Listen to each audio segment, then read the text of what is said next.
మోకాలు నొప్పితో బాధపడుతున్నారా? మెట్లు కూడా ఎక్కలేకపోతున్నారా? నేను doctor Pavan Chandanam, complex trauma and joint replacement surgeon, Pragma hospitals, Turkayamjal. వయసు పైబడ్డ వారికి మోకాలు నొప్పి అనేది సహజం. కానీ మోకాలు నొప్పి వచ్చిన తర్వాత మీ ఆర్థోపెడిక్ సర్జన్‌ని కన్సల్ట్ అవ్వడం చాలా important. It might be stage 1 or stage 4.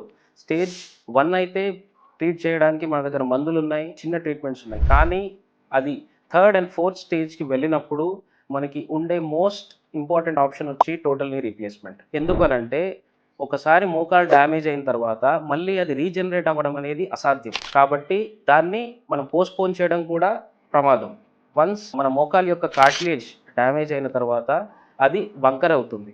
So మోకాలు వంకర అవ్వకముందే మనం సర్జరీ చేయించుకుంటే మీ మోకాలు అనేది కొత్త మోకాల్లా తయారై మళ్ళీ మీరు 20లో, 30లో ఉన్నట్టు నడవగలరు. మీ మోకాలు నొప్పిని అశ్రద్ధ చేయకుండా, నెగ్లెక్ట్ చేయకుండా వెంటనే మీ ఆర్థోపెడిక్ సర్జన్ దగ్గరికి వెళ్ళి అసలు మీ మోకాలు నొప్పి ఏ స్టేజ్‌లో ఉందో తెలుసుకోండి.